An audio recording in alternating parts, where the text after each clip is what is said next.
Hi, everyone. This is Jessica Pettit, and who do I have the pleasure today of interviewing? Hi, I'm Justin Zagorski. Excellent. And how did you start doing diversity-related work? Good question. Well, currently, I'm the Social Justice Program Manager at YWCA. But when I started, I didn't know that was a thing, and I didn't know that I was headed for it. I guess it's fair to say I learned about social justice when I was in Seattle, which was a little less than a decade ago now, so I'm pretty new to the work. When I was there in grad school, I started learning about my own identities and how that informs different dynamics of privilege and oppression, and tried to really just take advantage of any of the opportunities that were around me, so I did. And that led me to continue doing that as I moved into California and worked on college campuses with college students, both as a way for me to, I guess, be a better human being, but also be a better facilitator of learning and development for those college students. So I did that. I got involved with different things around campus or in the cities that I was a part of, being in Northern California, and then Northern California. So yeah, most of what I learned is just through what people taught me, including you, at those schools. And then when I moved back up here to Anchorage, Alaska, I did look for positions on college campuses as well, but then this one stuck out to me and I applied and then got an interview and then got it. So I guess I'm doing this professionally. I don't know when the line is between I'm just doing this as another thing that I do and now I guess it's a job title. So that's kind of the abbreviated short version of how I got here, but just one opportunity to the next, I think. Perfect. I mean, that's how most of us end up doing it anyway. So great. So the first two questions I want to ask are conceptual questions.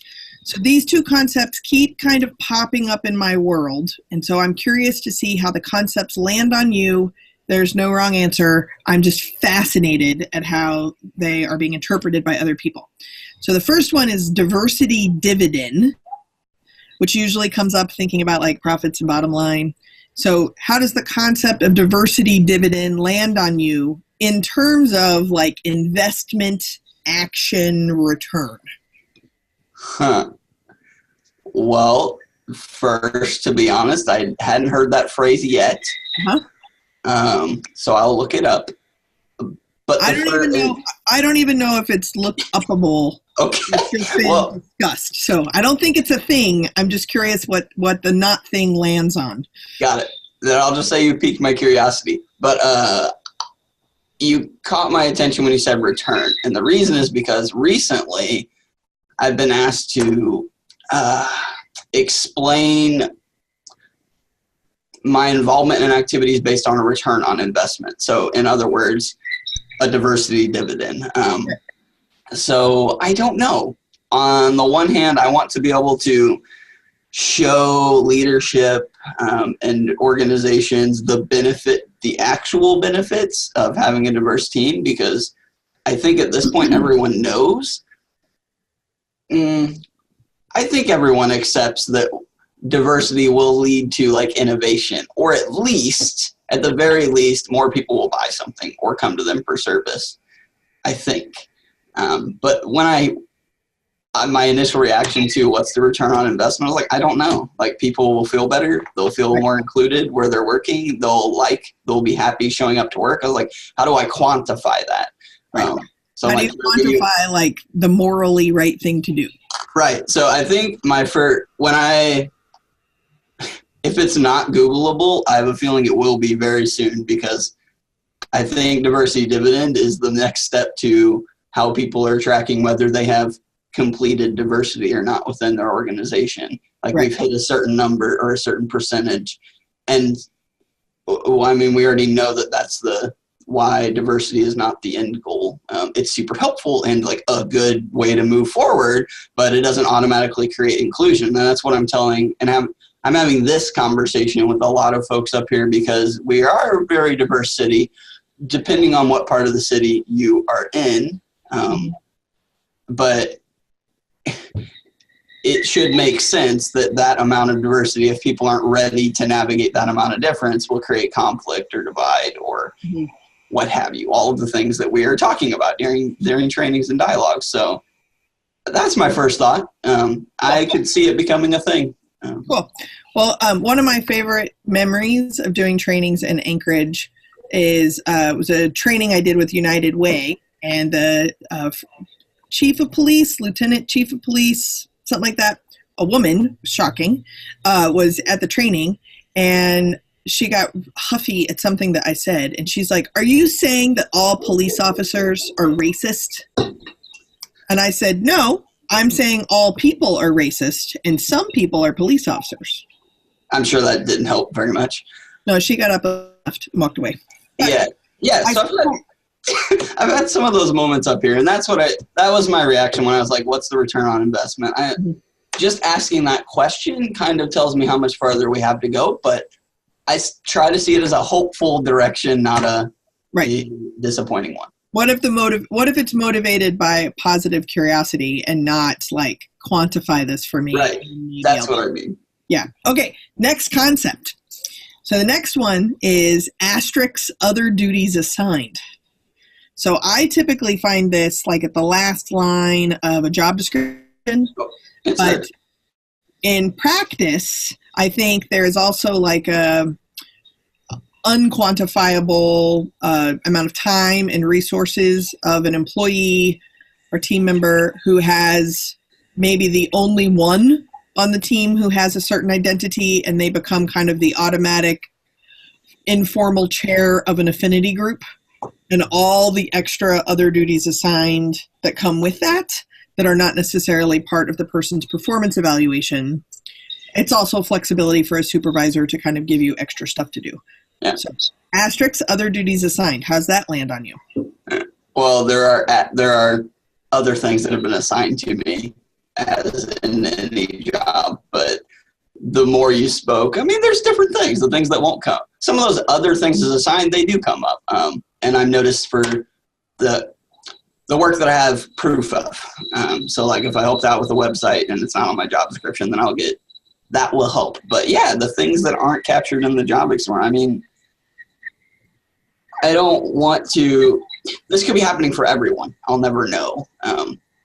It often feels like, in the last couple places I've been, but definitely this one, that I'm either a sounding board or a source of support, or maybe just the person that people vent to, including everyone. So even my boss sometimes, and I'm like, well, okay. So I listen, but it just makes me wonder if that happens with everyone. And on the one hand, it probably wouldn't be good if it was everyone, because then it's borderline between like talking about people behind that. I'm like, I remind them to like talk to each other, but it does sometimes feel like that. And I mean not the like, not gossipy stuff. I mean like the harder stuff. So if they say something and a coworker was upset, like I'll often get checked in. My boss will check in with me to see what I think, if they were in the right or in the wrong, or if this person should have been upset, or so like I'll say like emotional support, because we currently don't have that in a group setting. I'm not saying it can't be there. We're just moving toward that. But you become, what I'm hearing is that you become the unofficial external processing HR department. I think so. But I'm not saying that as like a complaint. Like I think it's good that at least some sort of conversation and dialogue is happening, as opposed to trying to repress all of the stress. Yeah, absolutely. So there's that. The other thing I thought of was anything that comes, I think this is for a couple of reasons, but anything that comes up around the LGBTQ community in general, usually either if it's a person coming to the office, they're directed to my office, or it's a question like someone asking me as if I should know it. That's good. I'm glad they are. I'm just never really sure why.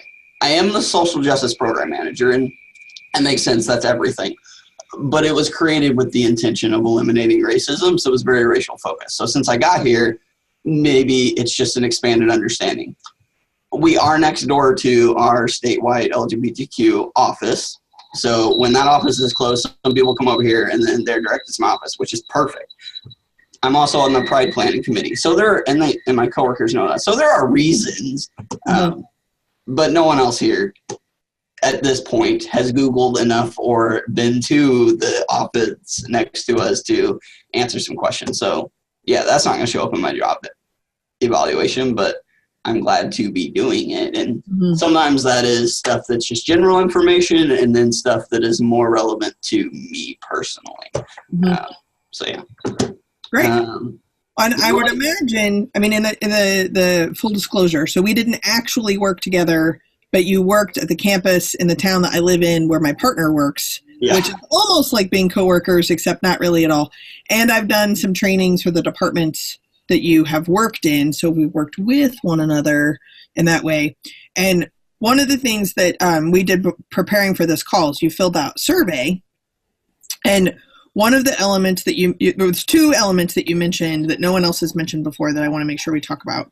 And so one of them directly ties to you, in my experience, Justin's other duties assigned, which is you are often, at least in my experience, tokenized as the gender nonconforming expert. So there's LGBT related things, and then anything related to gender nonconforming, gender related to sexuality, gender related to professionalism, gender related to the assimilation of an office culture. I know that even years after you have left here, you are still referenced as well, what would Justin say? And well, how does assimilation, classism, and professionalism overlay with race and gender? And I think that what was amazing about you consciously or unconsciously fulfilling that * other duties assigned role here is that you're still filling that role and now have coworkers that you haven't met, right? So that as other people now that you've left here are answering those questions, they have a history of kind of this historical affinity group of how gender nonconforming identities are formed, expressed, and what does that mean as a professional and in a professional workplace, but also working with students and college students and other professionals and staff members and faculty and community members. And I've never seen anybody navigate the other duties assigned that were placed on you as well as you did. So would you like to respond to any of that word cloud? Yeah. Oh, well, I'll say thanks for the last part. I think what's fair to say immediately in response is that being gender nonconforming is still an emotional place. That's not something I figured out. I would say I'm much less open about it now as I was when I worked on college campuses, and that's for a list of reasons. But it is different around people that I don't know, and specifically, or more so, around people I don't know in a city I don't know, or a city that knew me differently when I was here during college. And then just outside of higher ed. So we're at the what are pronouns stage, not the let's talk about gender identity and gender expression stage. But I mean, I don't really, there's two benefits. There is to being gender nonconforming, at least for me. I get to live more free in the world, just be me and not have to worry about what people are thinking of me. That's the same with a lot of folks' identities or experiences.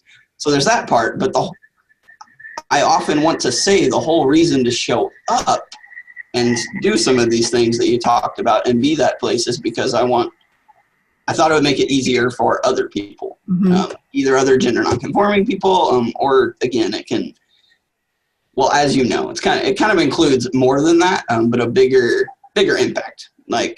If people can explore gender nonconforming, maybe that will be a way to interrogate or analyze patriarchy or something like that, who holds power. So stuff like that. So it's always kind of been that reason, but it is hard to be in the back of my mind. There's this part of me that doesn't feel like I'm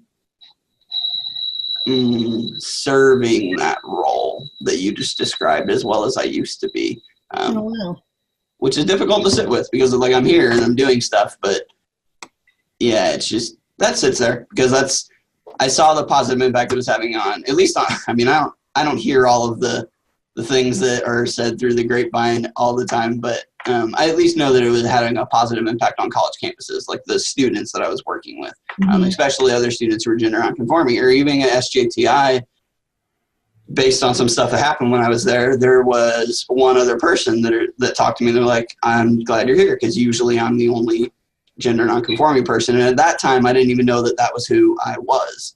I wasn't really using that language. Now I am, because I see it more as a process, regardless how I'm literally showing up to other people's eyes. But yeah, so there's been moments like that, or like when there's a colleague that I've never met at CSU. Well, they were at CSU Dominguez Hills, but now I think they moved to another school. But anyways, they reached out to me on Facebook because I guess they had seen either Facebook updates or things I was doing. And this is while I was at Humboldt.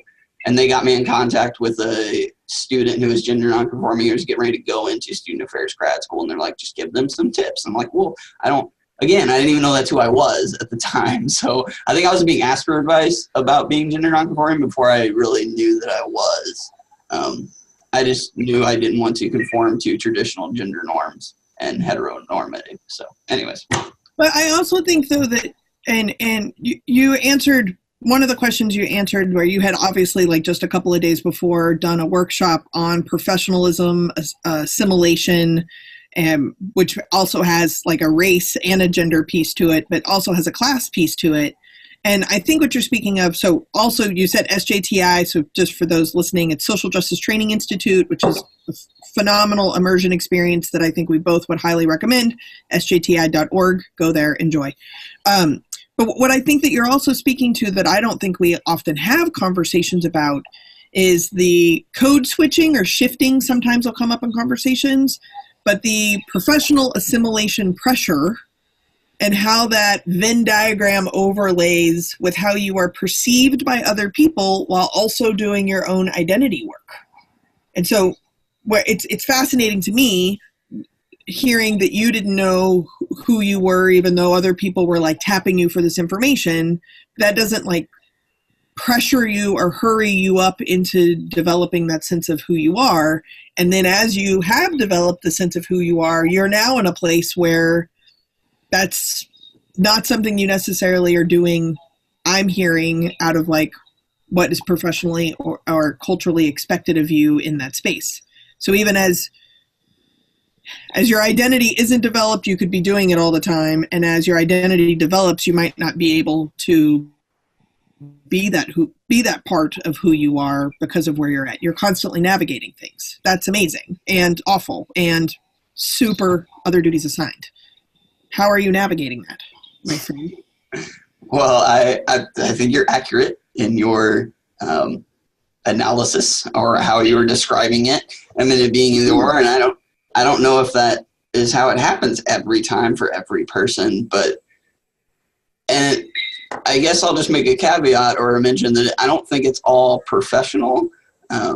There's a lot of like personal life stuff that's happened, and relationship issues that have happened that has led to current me. But I say that because it's not as supportive as an environment as I might have been in higher ed, but professional norms, like that stuff's not going to prevent me from showing up how I want, at least personally. Advocating for change is a little bit different from this position because I'm only one person and there's not like this body of students behind me. But right. So that's different. But I don't know, every day by day. It's not, I mean, I've always known, for me, one of the motivations for me is that I look to my wide array of places of privilege. Like when I started doing this, I remember a conversation with one of my colleagues who is a black cisgender male, and we were talking about gender norms, or at least dress code, for lack of a better word. It was a dress code there. It was very binary. Anyways, we were talking about that, and in my mind, I knew that I had a lot more privilege in showing up outside of traditional norms and receiving probably compliments or affirmations, not from everyone, but from the people who support me, versus maybe someone who's grown up in a hyper-masculine place because as a black man, masculinity is usually something that's fostered as a way to, not for everyone, but maybe to overcome racism or to achieve power. So, like, that's all been on my mind. So things like, well, there are many things that wouldn't cause me to prevent me, but I mean, it is different. When I remember in my interview, I remember how I said it, but I said, and I have a different boss by now. She had moved on, but I remember saying that I used to wear heels, and when I was at Humble, it was every day. And then in San Jose, it was every other day. Again, life stuff happened, but I remember saying that. And then when I got the call back later, before I was offered the job, the first question was reminding me that I said that, and then kind of insinuating or asking me that if I still would, because it might be an issue, because unquote, because I don't remember what they said, but paraphrase, we're in a really conservative area. We need to connect with people. Like, that's literally what I'm doing, is trying to connect with organizations to get them to partner with us. So I get it. So they said that, and I was like, oh yeah, it won't be a big deal. And then the second question was, cool, we want to offer you a position. But months later, I was reflecting on it, and I'm just like, what? And then I realized I'm in a state that doesn't have statewide protections for people based on gender identity or expression. So it's just interesting being up here in Alaska, to answer your question. Well, the other thing that you said that I really loved from those survey questions, and to me, it really speaks to, we haven't connected in a while, but like one of the things that I distinctly remember about conversations we had, or conversations we've had on Facebook over the years, is there's not a clean answer to a lot of the work that we do. And one of the things that I asked was, what are your favorite topics to talk about or train or facilitate on? And what are topics you like to steer clear of? And what I loved about your responses is, similar to me, favorite thing to train on or talk on or, have conversations about is whatever is the hardest topic to talk about. Like, might as well, in my language, you might as well play big. If you can have this, then this is way easier. So let's go here with a trained professional. And then what do you steer clear of is pushing them too far. But if we are selectively having conversations about what is the hardest, reading and navigating the space of like, okay, we're going to go into the hardest place, but we're not going to go one step further because that's too far. And what I hear in the conversation about that I am perceiving to be wrapped up in masculinity, whiteness, class, professionalism, navigating a job, being back in Alaska versus being in California, is constantly navigating going the hardest route that isn't too far to keep those conversations going. I think you do a great job at that. I appreciate it. I probably feel like I go too far sometimes, historically. No. But that being said, I think that's probably perceived by the people as they have went too far. Meaning, because if I describe those too far moments, it would probably still be like way far to the other side of the scale, or around like moderate, compared to like we could have used all of the social justice terms and like gave the theories and all of the research. But so I already think that yes, I am navigating what you said. And maybe I'm just explaining the difficult space, because sometimes it doesn't feel very far at all, but it depends on where they're at developmentally. Yeah. And that's why we're trained professionals, right? And we're not replaceable and just like, go hire another one. You don't have a yellow squash? Well, I'll take a green squash. Like, that's not the kind of work that we're doing. Anyway, thank you. Thank you for that. You're welcome. Okay, my two favorite questions. Are you ready? Right. What have you changed your mind about lately? Well, okay. I'll give you two. I'm interpreting lately for what it is.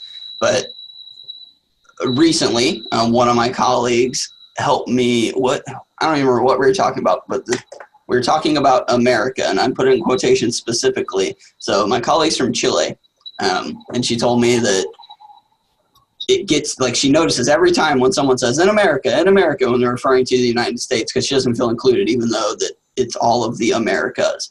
So I've been thinking this a lot because a lot of things, either on Netflix or what we're watching on the news, refer to the U.S. as America.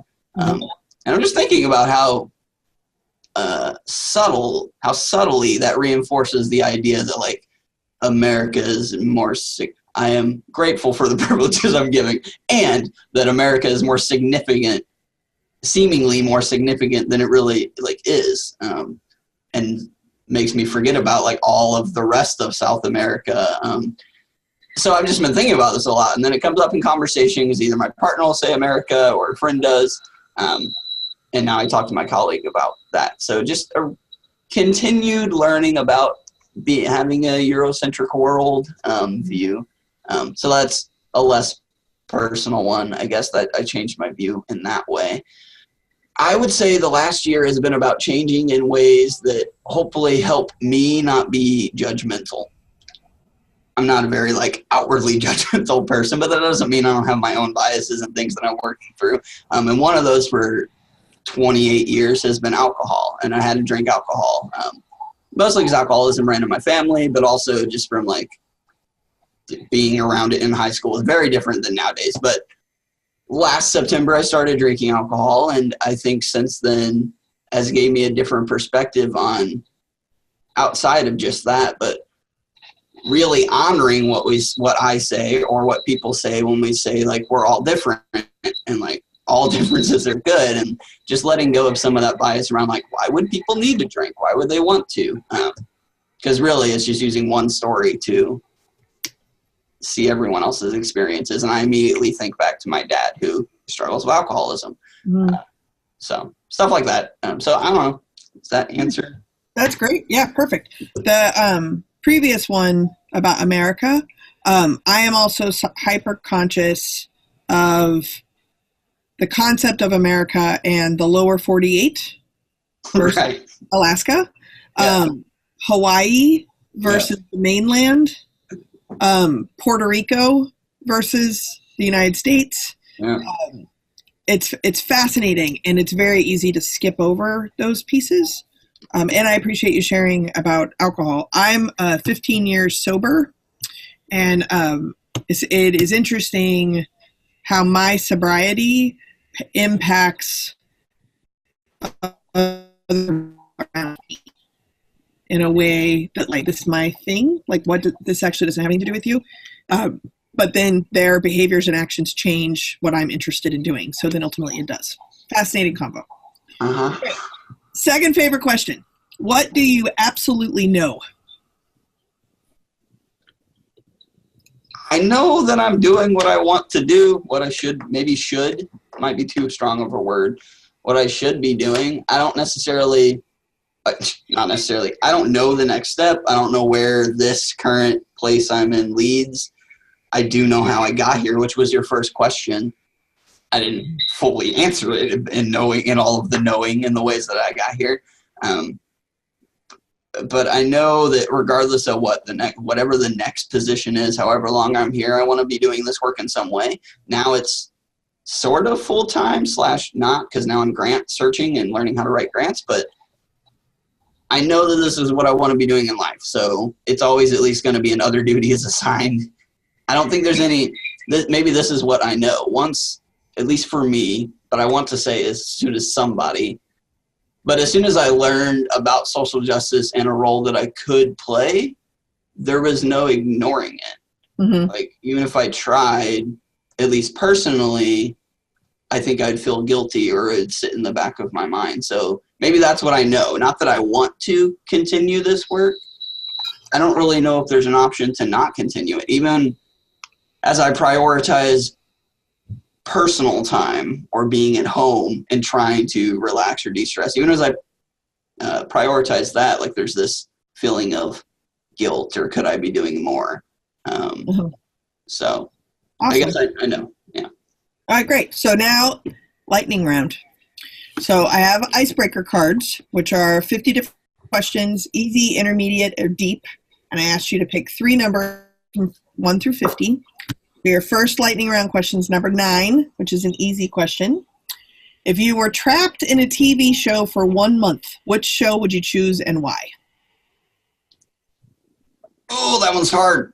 I have a hard time picking favorites, but it's supposed to be a lightning round. So I'll pick Glee because I watched it in recent years. It was actually while I was at Humboldt. And I saw myself in quite a few of the characters and think that if I could go back in time and I don't regret my childhood, but if I could have a Glee club in a high school like that, that'd be pretty sweet. That'd be rad. Nice. Okay. Number 28, intermediate.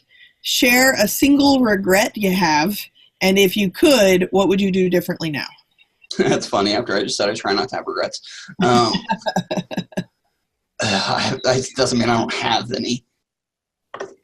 Well, I'll say one that's related to the work because in talking about, like, do we go too far sometimes in the line? What I've noticed, and I've done it here already and at Humboldt, probably other places, and so I'll talk about that one specifically.